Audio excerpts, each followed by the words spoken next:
போன செக்ஷன்ல பார்த்தோம், faith is very important for us to do true worship. faith வந்து நம்ம சொந்த கண்கள்ல கடவுளோட மகிமையை பார்க்க வச்சு it helps us to worship God. So faith is very very important for true worship. Paul, what is true worship?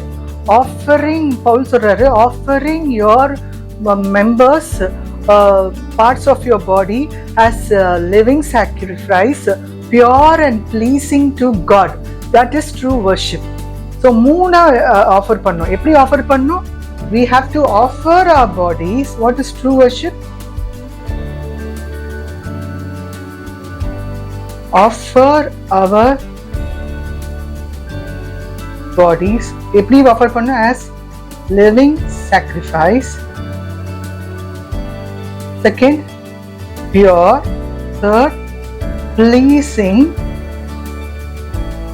to God. இதுதான் true worship. இதுக்கு ரொம்ப இம்பார்ட்டன்டான இது வந்து faith.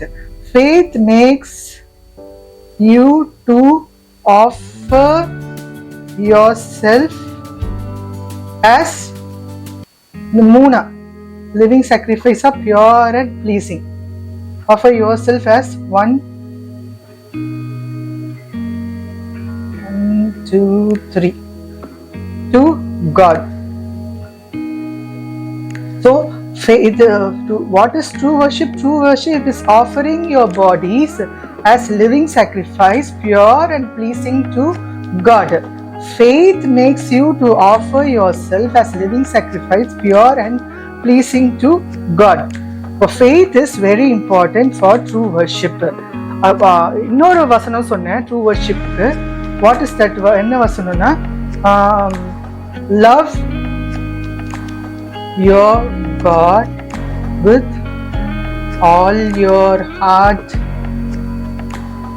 with all your soul, with all your mind, with all your strength. இதுவும் வந்து true worship. Loving God is obeying God. Loving is nothing but obeying God. Obeying is nothing but worshipping God. ஒருத்தர் வந்து உண்மையாவே worship பண்ணா, he has to offer himself to his body to work for God, to obey God. ஒவ்வொரு அவயங்களும் கர்த்தருடைய நீதிக்கு வேலை செய்யும்படி ஒப்பு கொடுப்பதே obeying. Obeying is nothing but loving God. So love your God with all your heart, so loving God with all your heart, all your soul, all your mind and all your strength is also true worship. Loving is nothing but obeying God. Loving is also obeying God. Obeying God is offering yourself to obey God. Offering yourself completely to obey God. So true worship is, what is true worship? True worship is loving God, obeying God, or offering yourself completely to obey God. So ஒரு பிள்ளை வந்து அம்மா அப்பாவை அன்பு கூறுதுன்னா அது வந்து obey பண்ணும். தன்னுடைய எல்லாவற்றையும் அவங்க அப்பா அம்மாவுக்கு கீழ்ப்படுத்துறது, தன்னுடைய எல்லாவற்றையும் கீழ்ப்படுத்துறது தான் obeying. Obeying is nothing but loving God.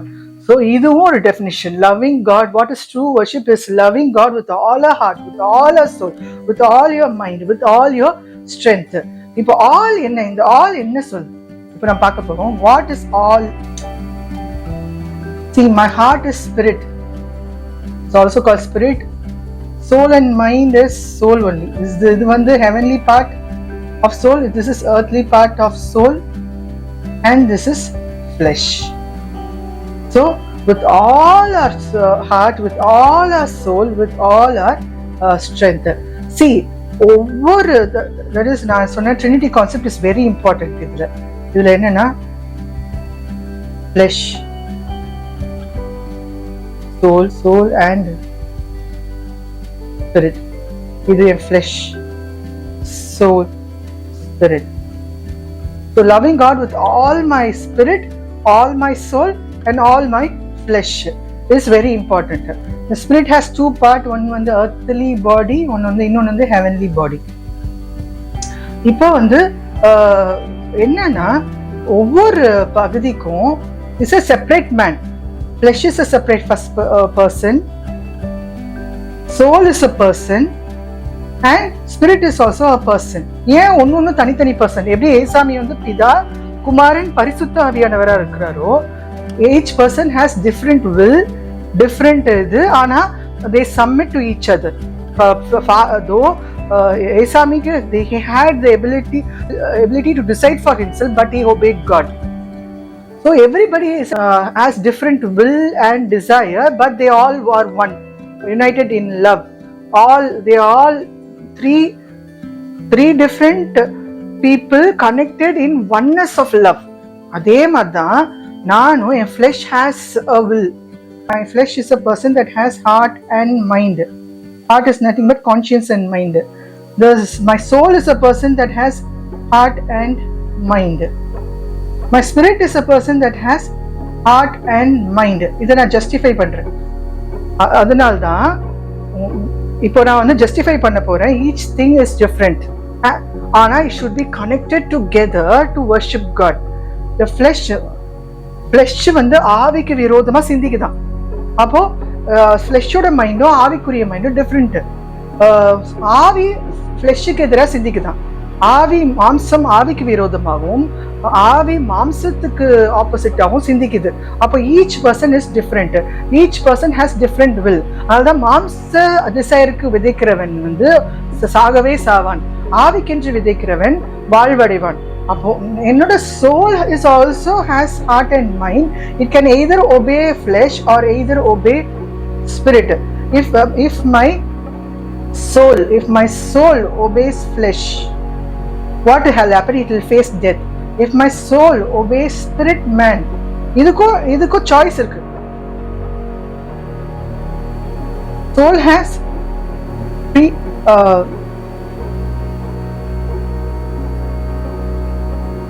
has freedom of choice.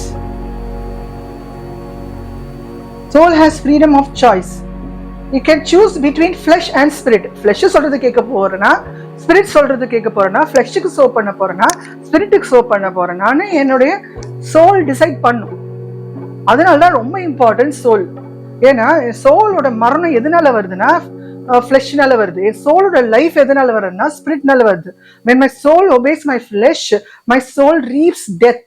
When my soul obeys spirit, it reaps life. And a soul has the authority to choose between flesh and spirit. Either it can choose death or it can choose life. So it is also a separate person. இது choose பண்ணனா ஒரு person முன்னாடி ரெண்டு காரியம் வச்சா எனக்கு எது பிடிக்குமோ I can choose. இப்போ நான் மாம்சத்துக்குரியவனா இருந்தா மாம்சத்துக்குரிய காரியத்தை சூஸ் பண்ணுவேன், அதுக்கேற்ற வேஜஸை எடுப்பேன். இப்போ நான் வந்து ஆவிக்குரியவளா இருந்தா, ஆவிக்கு ஃப்ரெண்டா இருந்தா இந்த பொருளை ஆவிக்குரிய பொருளை சூஸ் பண்ணுவேன், அதனால வர பெனிஃபிட்டை அனுபவிப்பேன். ஸோ நான் வந்து I can choose. I have the authority to choose between flesh and spirit. I am a different person. So 3 பர்சன்டும் டிஃப்ரெண்ட். பிதா, குமாரன், பரிசுத்த ஆவியானவர்கள் 3 பேருக்கும் டிஃப்ரெண்ட் வில், டிஃப்ரெண்ட் டிசையர்ஸ் இருந்தாலும் அவங்க எல்லாரும் ஒன்னா இருந்தாங்க. They were connected in oneness of love. Jesus was so obedient to his father. தேவனுக்கு சமமா இருந்தோம். அவர் he had his own will, own life. அதனால தான் சொல்றேன், எப்படி சொல்றேன்னா அது ஒரு எக்ஸாம்பிள். கெத்செமனே தோட்டத்துல பிதாவின் சித்தம் அவர் சிலுவைக்கு போகணும். ஆனா ஜீசஸ் சொல்றாரு, இந்த பாத்திரம் என்னை விட்டு நீங்க கூடுமானால் நல்லா இருக்கும்னு சொல்றாரு, ஆனால் என் சித்தம் அல்ல. அப்போ ஜீசஸ் had a will. என் சித்தம் அல்ல, உன் சித்தமே நடக்கட்டும் அப்படின்னு ஏசாமி தன்னுடைய சித்தத்தை கடவுளுக்காக விட்டு கொடுக்கிறார். So Jesus had a will. He was so obedient to his father's will in doing his father's will. அதனால நம்ம இந்த உலகத்துல வாழும் போது நம்மளுக்குன்னு சுய விருப்பம் இருக்கு, ஆனா நம்ம சுயத்தை வந்து சிலுவையில அறைஞ்சிருக்கிறோம். we no more live for ourselves, we live for Christ. It is no longer that I liveth, but Christ liveth in me. அப்போ நான் எனக்காக வாழாம I have to live for Christ. அதனால தான் நான் கிறிஸ்துவோடு மரித்து உயிர் தெழுந்திருக்கேன். So that I will not live for my own desire, so that I will not live for my own will. I will live for Christ, for his will, for my father's will. இப்ப பிதாவின் சித்தத்தை செய்கிறவர்களே தேவனுடைய பிள்ளைகளா இருக்கிறாங்க. பிதாவின் சித்தத்தை யார் செய்ய முடியும்னா, யாரெல்லாம் ஆவியினால் வழிநடத்தப்படுகிறார்களோ அவர்களே பிதாவின் சித்தத்தை செய்ய முடியும். ஏன்னா ஆவி ஒரு மனுஷனுடைய கான்சியஸை டாமினேட் பண்ணலன்னா பரிசுத்த ஆவியானவர் அவங்களால பிதாவின் சித்தத்தை செய்ய முடியாது, அறிய முடியாது. எதையோ நினைச்சுப்பாங்க கடவுள் சித்தம்னு. நல்ல கிரியை சும்மா உலகத்துக்கு தெரியற நல்லதெல்லாம் கடவுள் சித்தம் நினைச்சிட்டு செஞ்சுட்டு இருப்பாங்க. It's not that. பிதாவின் சித்தம் பரிபூர்ண சித்தம் வேற. அது ஆவியானவர் மட்டுமே வெளிப்படுத்துவாரு, அதுக்குரிய தகுதி படுத்தியிருக்காரு நம்மள.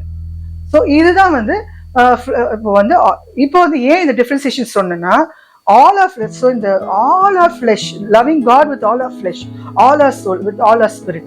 இதுல வந்து நம்ம சோல் மட்டும் கான்சென்ட்ரேட் பண்ண போறோம். அதை புரிஞ்சுக்கிட்டாலே இது ரெண்டும் எப்படி வேலை செய்யுதுன்னு பார்க்கலாம். So all our soul, what is loving God with all our soul? All our soul, loving God with all our soul. நான் சொன்னேன் soul has a heart and mind. It is a separate person. So in the heart இப்போ வந்து if I want to submit completely my soul to God, offer my soul as a living sacrifice to God, I have to guard my heart and mind in Jesus Christ. But I have to guard my heart and mind with all diligence to love God with all my soul. ஏன்னா இந்த order follow பண்ணுங்க. இப்போ heart, mind, my soul has heart, mind, body. So நான் என்ன பண்றேன்னா இந்த heart எடுத்துட்டு போய் ஜீசஸ் கிரைஸ்ட் மேல காட் பண்றேன். Why with all diligence? அதான் guarding with all diligence. I guard my heart in Jesus Christ. What is இப்போ வந்து what is heart ன்னு பார்க்கலாம், what is mind ன்னு பார்க்கலாம், what is body. இது இருந்தாதான், இது மூணுத்தையும் நான் ஒழுங்குபடுத்தினாதான் I can love God with all my soul.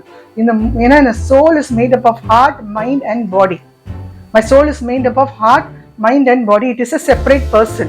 So only when I guard my heart in Jesus Christ, I can control my body and mind. Because heart is the superior thing. Heart ரொம்ப important. ஏன்னா இருதயத்தின் நிறைவினால் வாய் பேசுமா, எதுனால நிறைஞ்சிருக்கோ அதுதான் mind பேசுமா. Mind பேசுறதை பொறுத்து தான் பாடி வந்து லைஃப் ரிசீவ் ஆகும். If your heart is good, then your mind is also good and your body is full of life. எப்படி சொல்றேன்னா, இந்த mind is like a lamp of God. Heart is like the sun, true light. இந்த sun has its own light. கரெக்டா? இப்போ இந்த இதுல இருந்து வர வெளிச்சம் லாம்புக்கு போகணும். lamp of my body. இதுல இருந்து வர வெளிச்சம் என் மெம்பர்ஸ் ஆஃப் த பாடிக்கு போகணும். அப்போதான் it will be full of life, covered with full of life. இப்போ எப்படி சொல்றேன்னா, இதை வந்து அப்படியே பரலோக ஒரு பிக்சருக்கு நான் ஒப்பிடுறேன். Father, Jesus Christ, Jerusalem, the city of God. Father வந்து இந்த இதுல சூரியனும் இல்ல, சந்திரனும் இல்ல, ஃபாதரே வெளிச்சமா இருக்கிறாரு. He is like a sun. Jesus Christ is the lamp. And அவர் ஃபாதர் கிட்ட இருந்து வெளிச்சம் இயேசு கிறிஸ்துக்குள்ள வருது. இயேசு கிறிஸ்து கிட்ட இருந்து வர வெளிச்சம் இந்த ஹோல் சிட்டியும் பிரகாசிக்க பண்ணுது. He is the light of the city of God. இதே மாதிரிதான் என் ஹார்ட் வந்து it has its own light. அந்த லைட் வந்து என் லேம்புக்கு வரணும், என் லேம்ப்ல இருந்து என் பாடிக்கு வரணும். இதுதான் ஆர்டர்.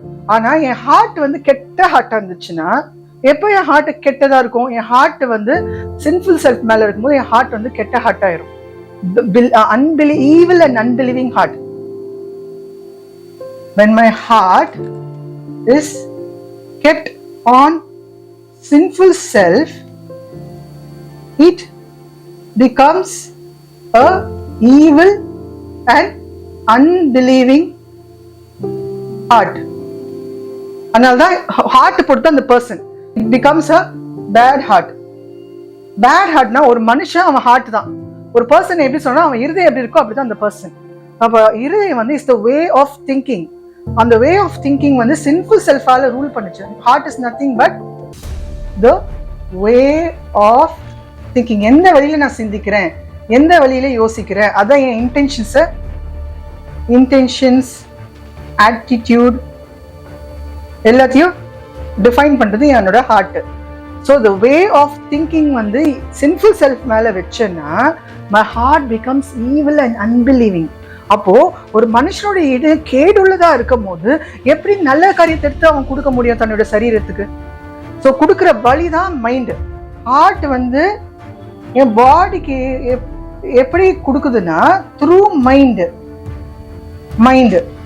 ஸோ ஒரு ஹார்ட் ஈவிலா இருந்துச்சுன்னா என் பாடி வந்து என் மைண்ட் ஈவில் ஆயிரும், என் பாடி வந்து ஃபுல் ஆஃப் டார்க்னஸா ஆயிரும். So be very careful of your heart. அதனால தான் பாரிசீஸோட ஹார்ட் எப்படி இருந்துச்சுன்னா பிரேத குழியாட்டு இருந்துச்சு, full of dead man bones. It was like grave, it was full of dead man bones. அதனால தான் சொல்றாரு, உங்க இருதயம் ஈவலா இருக்கு, how can you give good things. அதனால ஏசாமி பாரிசீஸை பார்த்து சொல்றாங்க, your heart being evil, how can you give good things to your body. உன்னோட அதனால உன் சரீரம் முழுசு இருளதான் இருக்கு. ஸோ உன்னோட ஈவில் ஹார்ட்ல இருந்து நல்ல காரியங்கள்ல கொடுக்க முடியாது. நம்ம heart is like a treasure house. நல்ல காரியங்களும் இருக்கலாம், கெட்ட காரியங்களும் இருக்கலாம். ஆனா யுவர் ஹார்ட் வந்து எதனால் நிறைஞ்சிருக்கோ அதுதான் மைண்ட் வந்து ஸ்பீக் பண்ணும். Your mind speaks good things or bad things depending on your heart. ஓகேயா? உன்னை எதுனால உன் ஹார்ட் நிறைஞ்சிருக்கோ அதுதான் மைண்ட் வந்து ஸ்பீக் பண்ணும். அதை பொறுத்து தான் உன் பாடி வந்து ஃபுல்லாக டார்க்னஸ் ஆக போதா, ஃபுல்லாக வெளிச்சமாக போதா, நீ உன் பாடிக்கு சால்வேஷன் கொடுக்க போறியா, உன் பாடிக்கு டெத்து கொண்டு வர போறியான்னு. Everything is based on your heart, it's not on your mind. ஏன்னா mind is only thoughts. Mind is only thoughts and thinking. ஆனா எந்த விதத்துல நான் யோசிக்கிறேன், the way of thinking is heart. So எந்த தாட்ஸ் பிரச்சனை இல்லை, எந்த இன்டென்ஷன்ல அந்த தாட்ஸ் வந்து ஒரிஜினேட் ஆயிருக்கு. What is the root of this thought. இந்த மரம் வேறு, இந்த தாட்ஸ் வந்து மரமாட்டோம், அந்த மரத்தோட வேறு தான் அந்த தாட்ஸ், நல்ல தாட்ஸா கெட்ட தாட்ஸா இருக்கு. இந்த தாட்ஸோட வேர் எங்க இருக்குன்னா இருதயத்துல இருக்கு. அதனால தான் இந்த தாட்ஸ் வந்து இந்த மரத்தோட வேறு, அந்த தாட்ஸோட இன்டென்ஷன்ஸ் பொறுத்து தான் அந்த மைண்ட் வந்து நல்ல மைண்டா கெட்ட மைண்டா மாறுது. The lamp of mind is the lamp of our body. அது வந்து என் சரீரத்துக்கு முழுசும் வெளிச்சமா இருக்கு.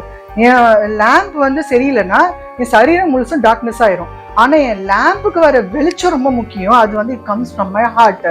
த வே ஆஃப் திங்கிங், எந்த ஆட்டிடியூட்ல இந்த தாட்ஸ் ஒரிஜினேட் ஆச்சு, எந்த way of thinking I think about these things.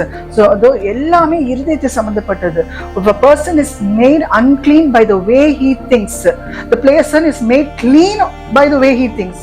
So heart discerns whether the person is a clean person or an unclean person. The way I think makes the person clean or unclean. The way I think is nothing but my heart. So இது அந்த இப்போ வந்து bad heart என்னன்னு பார்த்தோம், அதே மாதிரி good heart என்னன்னு பார்த்தோம். What is a good heart? The heart that is guarded in Jesus Christ. Okay, becomes a good heart, becomes a good and believing heart, becomes a good and believing heart. இந்த heart குட்டா இருந்தா என்ன ஆகும்? மைண்டும் குட்டா இருக்கும். The light that comes to my lamp, the light that comes to my lamp also good. அப்புறமா lamp குட்டா இருந்தா என்னுடைய body is full of light, is full of light. அப்போ ஹார்ட் ரொம்ப ரொம்ப முக்கியம். வித் குட் ஹார்ட் எப்போ வரோம்னா only when I guard with all diligence, only when I guard myself in Jesus Christ. So Jesus Christ is very very important for good and believing heart. ஒருத்தனுடைய இருதயம் சுத்த இருதயம் இல்லாம ஒருவனும் ட்ரூ வர்ஷிப் பண்ண முடியாது. ஸோ ஹார்ட்டை பொறுத்து தான் என் ஃபெய்த்தை பொறுத்து தான் மை ஆஃபரிங் மை பாடி. எந்த விதத்தில் என்னை ரெகக்னைஸ் பண்ணுறேன், எந்த விதத்தில் என்னை ஐடென்டிஃபை பண்ணி எந்த விதத்தில் என்னை அர்ப்பணிக்கிறேன், எந்த வழியில் என்னை அர்ப்பணிக்கிறேன்னு ரொம்ப முக்கியம். ஸோ ஃபெய்த் ஒழுங்காக இருந்தால் அந்த வழியில தான் என்னுடைய சரீரத்தை ஒப்படைப்பேன். அந்த வழி என்னோட சரீரத்தை முழுசு ஜீவனுள்ளதா மாற்றும். ஸோ இருதயம் எப்படி இருக்கோ அது பொறுத்து தான் என் விசுவாசம் இருக்கும், மைண்ட் இருக்கும். மைண்டும் விசுவாசமும் சம்மந்தப்பட்டது. விசுவாசம் எங்கே இருக்கு? மைண்ட்ல இருக்கு. என் ஹார்ட் நல்லா இருந்தால் என்னோட விசுவாசம் நல்லா இருக்கும். என் விசுவாசம் ஸ்ட்ராங்காக இருந்தால் தான் I can offer my body as a living sacrifice, pure and pleasing to God, which is புத்தி உள்ள ஆராதனை.